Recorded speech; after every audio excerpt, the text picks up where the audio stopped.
Hey, everybody. Thursday morning, afternoon for some of you, and we are live. Is it Thursday, John? Is it Thursday today? It is Thursday, yeah. For Believe it all or I know, not. someone could have said Monday, and I would have said, you're right. You are right. We're excited, everybody, because we're here with one of our excellent Canvas LMS partners, NameCoach. John is the head of growth. He didn't give that title to himself. Praveen, if you're listening, let's talk about that later. We're so grateful. These guys do some pretty incredible things, and we wanted to showcase one of our partners that's doing great work. So that's what John's here to show us. Specifically, he's going to talk more from a higher level thought leadership perspective today, talking about how to create belonging and community during this very virtual and remote learning world that we live in. So with that, John, tell us a little bit about NameCoach and jump into the presentation. Yeah, thank you so much, Mark. I appreciate it. Thank you, everybody, for jumping on today and joining us. And as you can see, we're talking about belonging and community in a virtual world. Before diving into that, I do want to give a little bit of background on NameCoach and how we got started and who we are and why we do what we do. So we started about 5 years ago now. Our CEO and founder, Praveen Shanbhag, was at his sister's commencement ceremony. And as she was walking across the stage, they completely butchered her name, first, middle, and last name. And it's a very alienating experience, not just for, his sister, but for the entire family that flew in to see this ceremony. And what you realize is those important events, like a commencement ceremony, it's really important to make sure that recognition, that feeling of belonging is there, and getting somebody's name right is a great way to do that.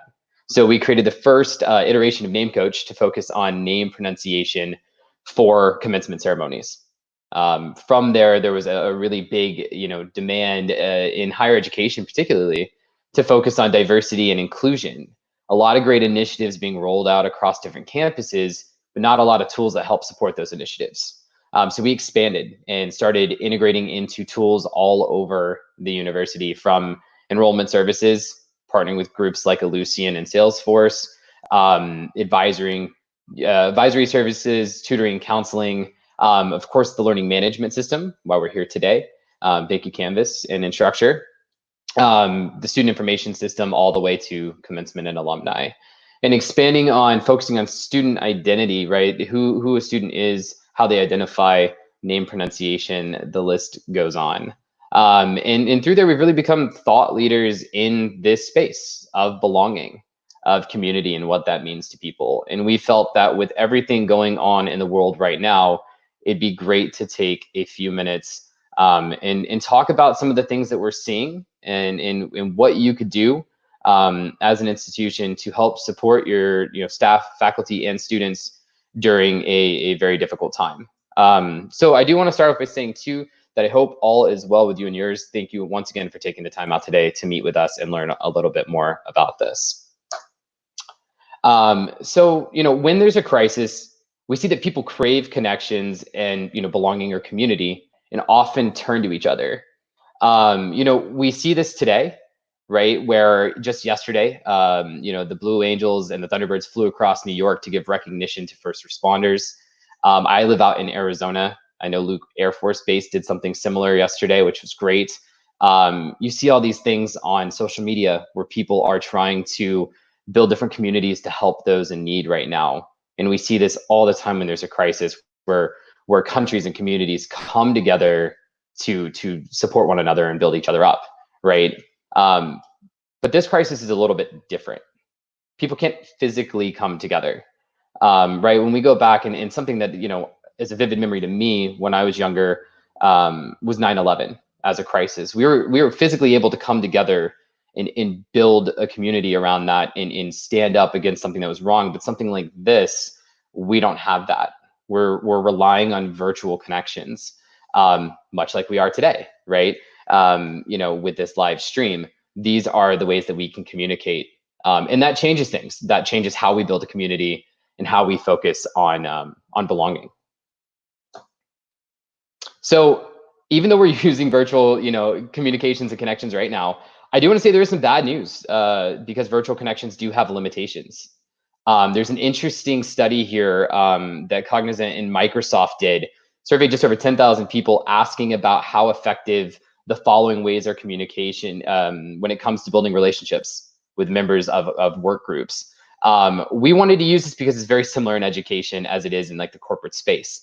And if you see, number one is always face-to-face. It's the same for students as it is for different organizations. And you could see, which was surprising to me, I'm sure it's surprising to you, that telephone and email actually rank higher than conference calls in video conference. Even things like work-based chat, IM, social messaging, all that fun stuff. And that's completely transferable, like I said, to something like doing a a virtual webinar, or doing a blog post, things of that nature. So what we've seen is that you need to take different layers of these types of communications, whether it's talking on the phone with your students individually for a little bit of time, sending out individualized emails, doing virtual discussions in blog posts. Group those things together, right, to really focus on building as close to a face-to-face relationship as you possibly can. And I'd love to, there's a chat feature on the right-hand side right now as we're doing this live stream. I invite everybody to please feel free to tell us some of the things that you're doing to focus on communication right now, maybe some of the tools that you're using, because I think it'd be great to share that with folks on the call. Right. So internally for us, we're using things that are a little bit more company based, right? Zoom and all that fun stuff. In higher ed, we have a lot of fun tools that we could use, Canvas being one of them, that we can leverage. So please feel free to put some of that in the chat, share your best practices with with your colleagues here, and spread the word of what's successful on your campus. So some of the problems with virtual communication, right? The reasons that they don't work as a standalone option sometimes. Very commonly, there's a lack of feedback, right? So there's a lot of people joining a single session.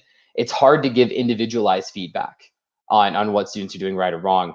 A lot of times when we're talking on the phone, writing an email, texting, something that isn't allowing you to see my face like the webcam is right now today, there's a lot of times a lack of empathy, right? It's hard to get that across in written communication sometimes.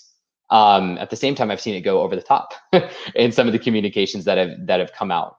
So it's really hard to do that in a virtual world. A lack of control sometimes. Tools are limited to what you can actually do in ways that you can share content, ways that you can communicate. Lack of emotion. I see that a lot. I do see a lot more emojis coming through in my emails these days to maybe add a little bit more emotion. So thank you, emojis, for that. But it is true that in a lot of these different communications, there is a lack of emotion. We don't really know how people are feeling. And then just an overall lack of connection. I don't know about you, but I've joined some Zoom happy hours with some colleagues, with some friends, family. There was one the other day I was on, and there was like 100 people. And I don't know if you ever tried to do a Zoom meeting with 100 people and everybody's trying to talk at the same time. You don't know what people are saying. You can't follow along with the conversation. And honestly, there's just a huge lack of connection. The idea of doing the happy hours is great. I think it's a fun idea, but I do see that lack of connection, unfortunately. And I think that is something that we see in some of these large classes that are now being moved online, that students are having a hard time connecting. Hey, John. So first comment from our good friend, Marcus Painter. Marcus, thanks for joining us. He talks about here, he's in the K-12 setting, and they've been using Canvas, Google Classroom, Meet, but is talking about the fact that this experience and this information you're sharing has proven that the community still appreciates those individual calls and texts. Maybe talk a little bit about that. What have you seen? How, to your point about the Zoom call, that you kind of feel like you're out on an island. You're on an island with 100 other people, and you can't get a word in edgewise, and it really isn't any kind of sense of community. Yeah, absolutely. I mean, for me, I've always been, I don't have a lot of social media. People laugh at that. I don't have Instagram or Facebook. I'm very much a phone call kind of guy. I have most of my family in North Carolina, and I live in Arizona myself. So I'm used to doing phone calls on a regular basis. Some things that we're doing internally as well. We have daily meetings every single morning, actually around this time, usually, where we meet with the team and allow everybody just a few minutes to talk about what they're doing in their day, kind of unwork related. I think that's a really good way for people to feel heard and feel like they belong to our company. We want it to be more about just life, not focusing on work or maybe some of the negative things that are going on in the world, but positive things and exciting things. We've passed that idea along to a lot of our K-12 and institution partners, saying that, if you're an instructor, I think or a teacher, or even if there's folks with any corporate entities on here, with your teams, set up these meetings, communicate with one another, give people the voice that they normally have in the office or in the classroom, where they can walk in and they can do that. I have 2 kids that are in school, at home now. One's 8 and one turns 6 next week. And it's been interesting to follow that from a K-12 perspective, because my daughter being in 2nd grade, my son being in kindergarten, the 2nd grade teacher, and nothing against her, but not doing a whole lot to individualize communication. Everything's group activity, where the kindergarten teacher for my son, she actually calls every single week to check in on our son Ezra, to check in on how we're doing as parents with everything that's going on, and making that personal. And I think that that's been a really great thing. So I definitely challenge folks to do more of that. When you get into the higher ed world, probably not calling parents, right? Students definitely would not want that, but calling the students and just checking in. And it doesn't need to be a long time, right? A couple minutes goes a long way. People are really struggling in ways that we don't even know. And I think that can really help people feel connected. So hopefully that helps a little bit. And that was a great question there. So right now I'm going to dive into 10 strategies to improve belonging and build a community virtually. Now, I don't have time to go through all 10. I can tell you we have some pretty awesome content that we'd love to share with anybody that's interested on these 10 strategies. I'm going to highlight 3 of them following the 10 that I do go over briefly. But before doing that, if anybody wants to put some strategies that they're doing to improve belonging, that'd be great. Like I said, put that in the chat. I unfortunately can't see the chat right now because I'm sharing my screen, but everybody that is listening, I know would love to take a look at that and see those strategies. Also, feel free to let Mark know, and he'll maybe shout out a few of them before I dive into the strategies that we think have helped the most to improve belonging. So I'll give maybe 30 seconds, if that, to type some of those things in, and then I'll dive into the 10 strategies that we've seen to improve belonging. So John, good comment from Lorraine, who's up with the Penn State system. Shout out to Penn State. We're huge fans at Canvas. Her students respond really well to comments on or in response to assignments that she has in Canvas in our LMS. Sometimes it's as simple as a hooray, which I totally agree, Lorraine. Anytime we can find ways to push these students to feel like they're doing a really good job is helpful. There is a brand new feature in Canvas, if you guys didn't know, that is about confetti. You can enable it, and when students put some kind of assignment in on time, they get confetti. And the kind of response we've gotten on social media about something as silly as getting flying ninjas or pizza or confetti that flies under the screen is pretty impressive. Comment, That's awesome. Comment, John, from Lisa Carroll, who, great point, and love to hear your thoughts. I think she loved your comments about how your kindergartner's teacher is calling once a week. And she brings up the point that it's pretty hard, at a high school level when you got 150 plus students. Yep. So any thoughts or things you might share with Lisa about that? Yeah, absolutely. I do want to say to the first comment about the recognition real quick before I forget. I think that is awesome, and I think confetti is great. I've heard a lot about it so far. And it's funny because I look back on when I was in elementary school, and just as simple as getting like that hooray sticker right at the top of your paper was always a great feeling. So I think that that's amazing. I still remember that as a kid. I always look forward to it as long as I did a good job on my assignments. The next question there, though, about with having a lot of students, like I said, high school and in college, this is tough because you do have potentially hundreds, if not more, students that you're teaching in. And so what I recommend doing is sending out, it doesn't necessarily have to be a daily communication because that could take a lot of time. If you have the capacity to do it, please do. But at least weekly to all of your students in an email.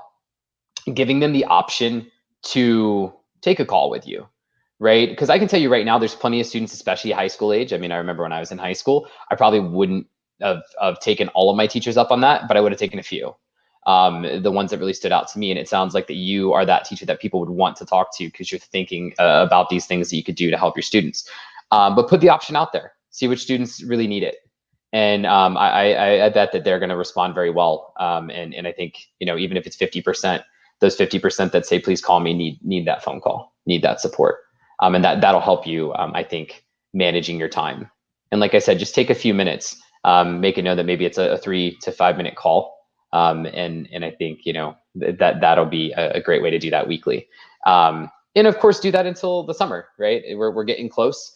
Out here, I know we have 3 weeks left until the summer, and students are going to kind of be on that summer trend. Hopefully things are opening back up. And then for those of you that kind of go to June, like I said, now's a great time to start. There's plenty of time to still check in on those students.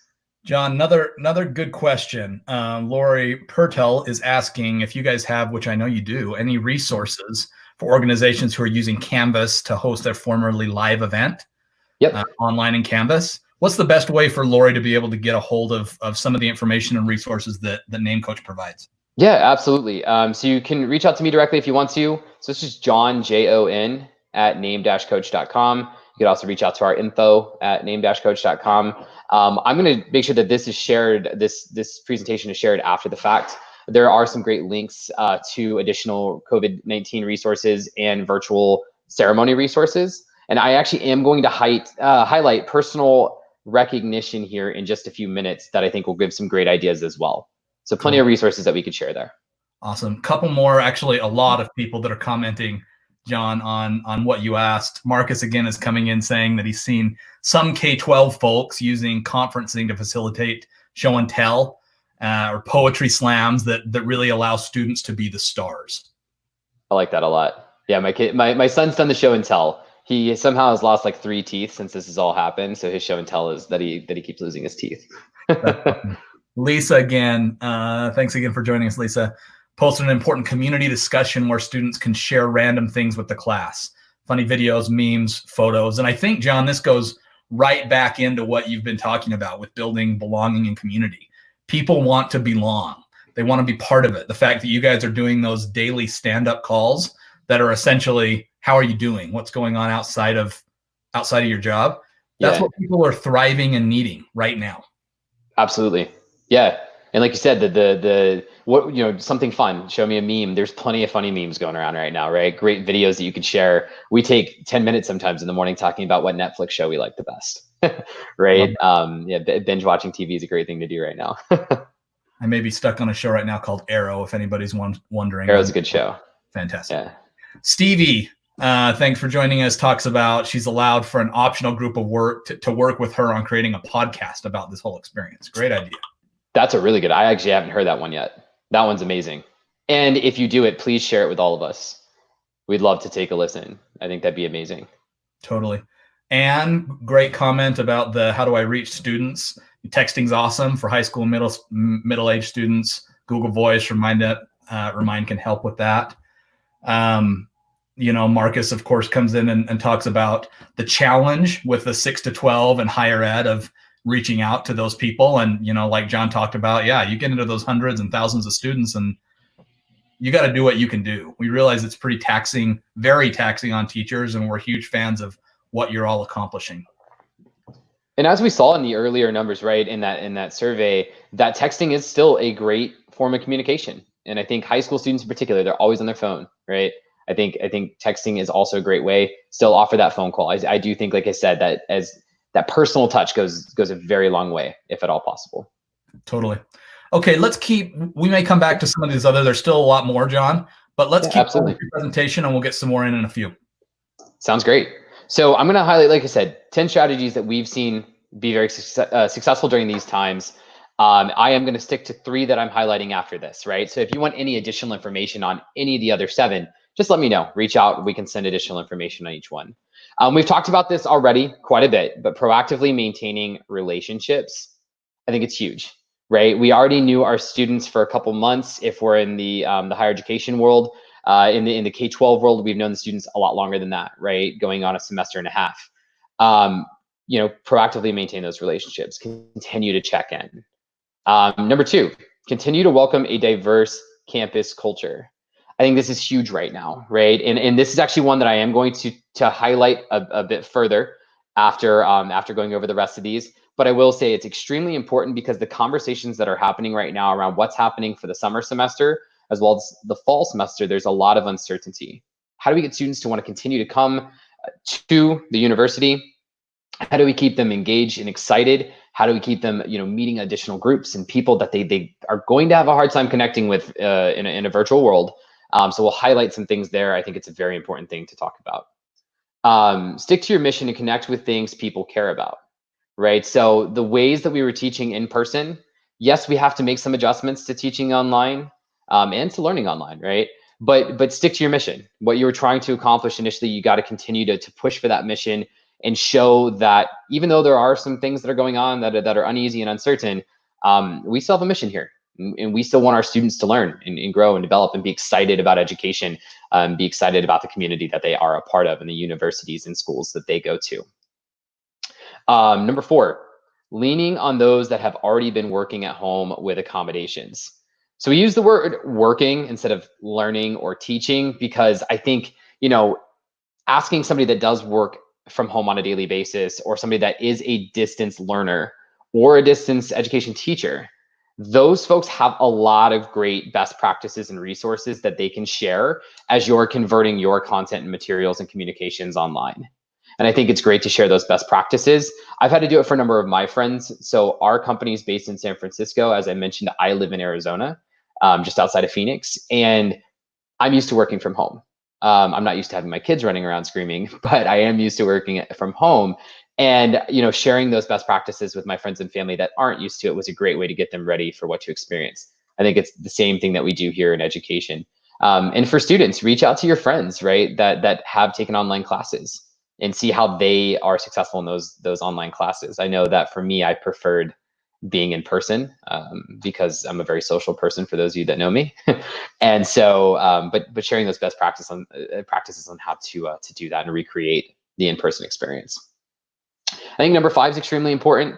I have a lot of great content on this. Like I said, I'm not elaborating on this one as much as I'd love to after the fact, but create group projects with the outside world, right? Outside world could be peers. It could be, partnering with, groups or organizations locally to do some group projects and things like that. But I know that, the conversation of flipping a classroom has been around for a long time. Right? And having assessments and assignments done maybe at home, and then a lot of group work done in person.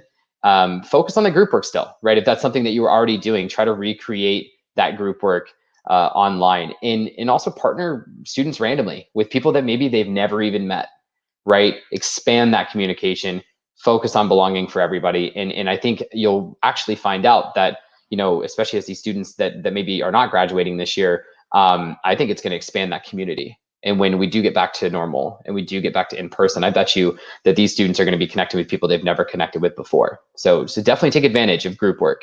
I think that's huge. We have hit on this quite a bit. Number 6, use face-to-face or voice-to-voice contact as much as possible, right? So, meetings like this, make people share their webcams, right? I know for every team meeting that I have, not the stand-ups in the morning necessarily, some people are just rolling out of bed, but team meetings, we always share our webcam. Make it very personalized, right? Make sure that we could see each other face to face, even though we might be, hundreds or thousands of miles apart. 7, be available more than ever. And I know there's people probably laughing right now about this. If you're like me and the folks that I've been talking to so far in the education world, we thought working from home would maybe reduce the hours that we're working a little bit, right? There's less distractions in some ways, more distractions than others, but but we're working crazy hours. I have emails that are coming in at 4 a.m. and I have emails coming in at midnight from folks that I would not typically get emails at those hours. But be available. If you're up and you're working, be available to help your students, with your peers, spread great ideas and best practices. Number 8, align the entire organization I think really it is a great, thing that if you do have a best practice, share it with everybody. Make sure that the organization can align to some new standards. I try to look at the glass half full as much as possible, even in a time like this. And we are finding new and exciting tools and ways to communicate and provide information and obtain knowledge, which I think if we can use some of those new ideas and share those with more people at the top of the organization, aligning all the way down, it's going to be a great thing long term on how we look at education and how we can teach and learn. Number 9, create cultural empathy and respect for identity. That's one that I'm definitely touching on. I'm going to highlight a few tools that we think are great to use to do this. But I think it's extremely important that students feel like they belong, right? That's what this whole thing is about. And making sure that not everybody is going through the same exact experience as somebody else. I look, the numbers I think are somewhere around 27 million people right now unemployed.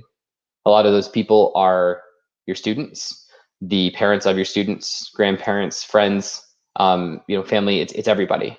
And there's a lot of people that are really having a hard time now. I've heard stories that students are having to pick up extra work as they can, if they can even find it, to help their families right now. So being empathetic and then, like I said, letting students have their voice and be heard and be part of a community that supports them and really continues to make them feel welcome.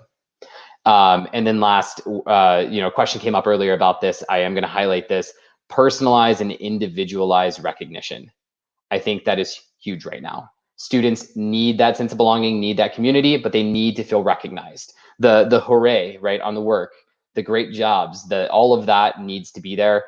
Commencement coming up very quickly. We're going to highlight that. I think that's a big one to focus on, as well as some orientations and things like that we're doing some pretty cool stuff with. So I'm going to dive into the 3 that I mentioned that I'm going to focus on, starting with continue to welcome a diverse campus culture. And John, so yeah, John, before you do, you're gonna pound me. I'm so sorry. That's okay. I'm gonna stop you again. So great comment from Michael, who came in and asked what have been some simple ways, maybe some best practices, to engage students in creating that kind of community that you're talking about. What have you heard about? What's your team doing? What could Michael go and implement as well? Yeah, so simple things, giving students, just areas that they can communicate with one another, right? If you're using blog posts and things of that nature, something that we've seen. So we plug into Canvas and allow students to give their, their gender pronouns and how to say their name properly, right? Small things like that go a very long way for communication. Students, and they don't always vocalize this to you. But students struggle with feeling comfortable reaching out to folks that they don't know, or they don't know how to say their name, or they don't know how they identify, and giving them a tool that they could see that and properly identifying and communicating who their peers are is a great way to do that. And it only takes, a few minutes. I also think that allowing students to do just quick little responses to maybe a blog post, they could do it, with a quick video response. I've seen that be great because they're gonna respond anyway, right? If it's part of their assignment, make them do a quick little video. Most folks either have a laptop or a cell phone that has a camera on it. Communicate with your students ahead of time to make sure they have the resources they need, of course, but you don't want to leave anybody out. But I think that those are some great quick ways and easy ways to help with that. Love it. And anybody else who's listening in, again, that was a great question from Michael. What are some simple ways to engage your students in creating community and to get them on board with that mission? If you have ideas too of what it is that you're doing with your schools, throw them in the comments and we'll share them. John, keep going for us. Yeah, absolutely. So the next 3 slides are kind of broken down the same way. We wanted to focus on a little bit what's going on before COVID, the current problem, and maybe some quick solutions here. And like I said, I'll probably talk a little bit on each of these slides to paint the full picture for you. So when it comes to welcoming a diverse campus culture, before COVID, students can interact in person and get a physical feel for their environment, advisors, and peers. They can meet people face to face, right? It's what we're all used to.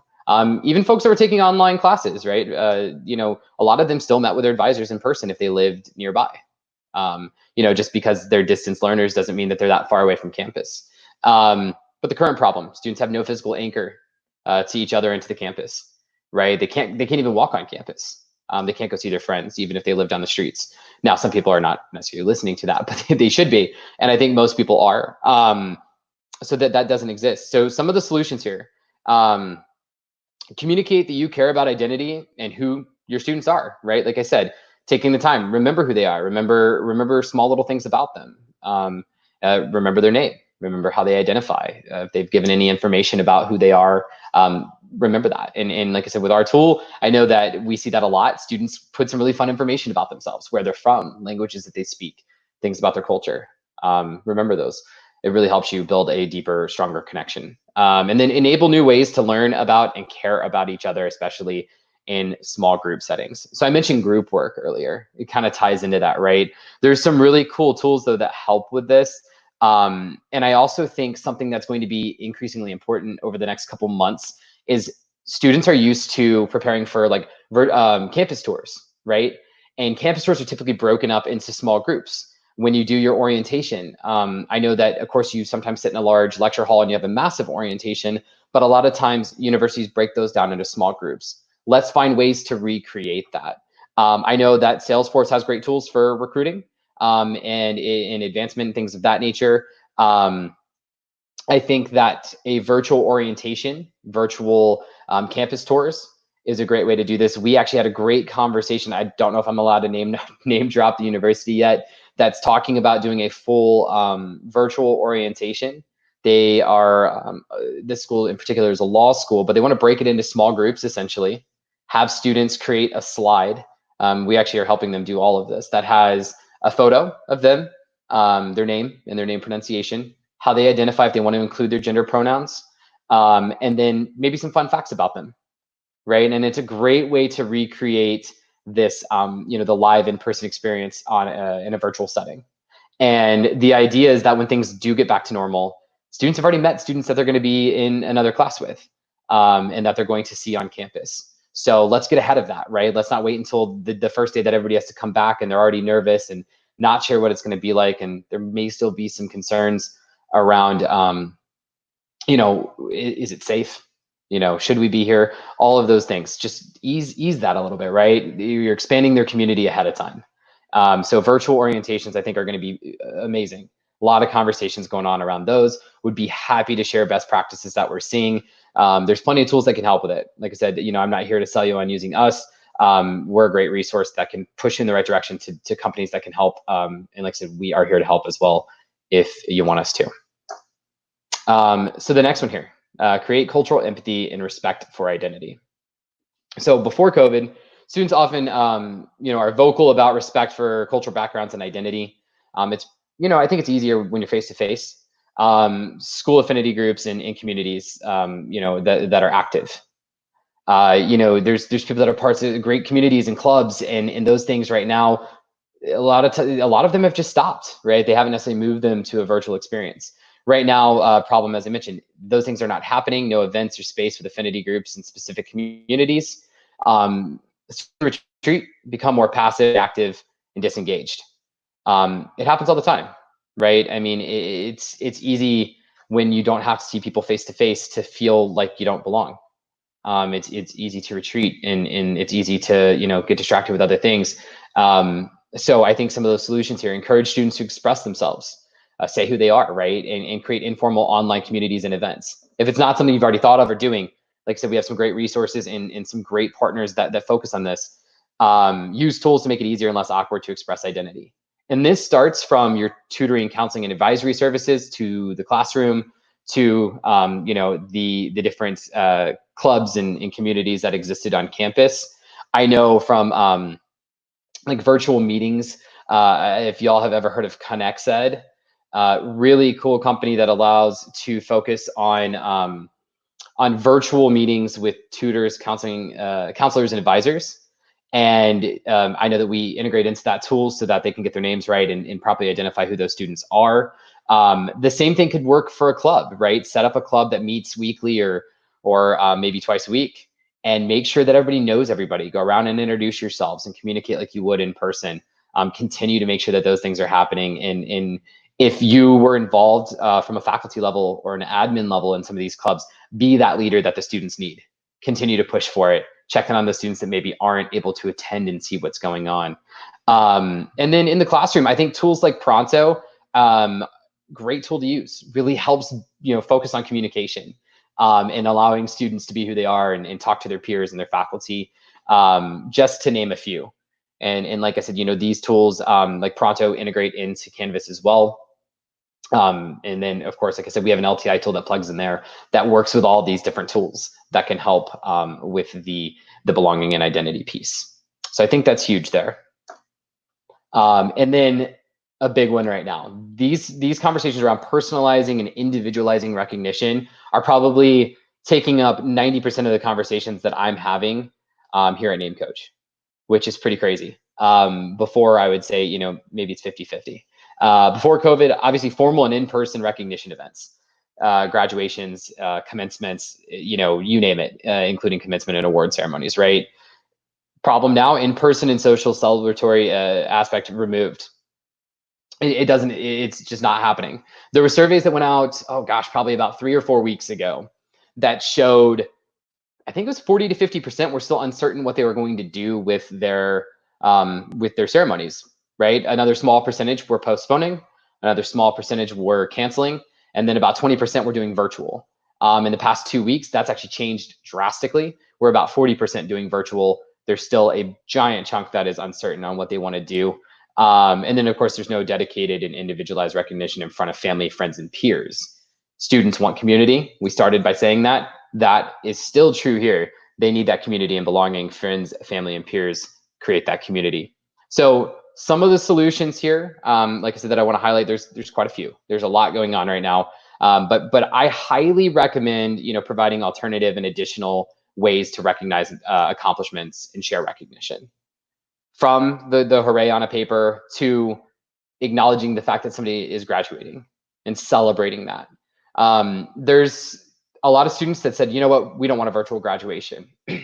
I think telling your students that you're not trying to replace it, right? You're not trying to say that we don't want to do something in person, but rather we want to recognize your accomplishment. It's not a mandatory thing that you have to attend, but we want to do something that really makes you feel supported, like you are part of a community and a family here at this, at this school, at this university. I think is a great thing to do. I know a lot of events are being postponed, but you could do both. Postpone the event and then do something now to focus on these students. I think something that gets overlooked sometimes is we think that when things get back to normal and we put up an event, say 3 or 4 months from now, that everybody is going to be so excited to attend. And I think that that's true. But the reality is a lot of people are going to work.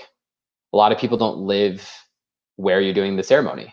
They've had to go home. You're international students. They might be back in a different country. Students in lower socioeconomic groups, they might not be able to afford to make it out there.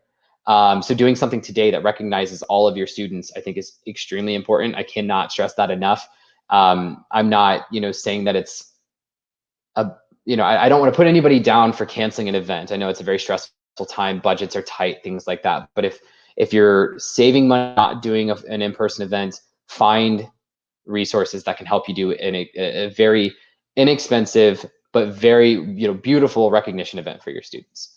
Like I said, I could go on and on about that. From what we're hearing from our students that use NameCoach, these events are huge to them.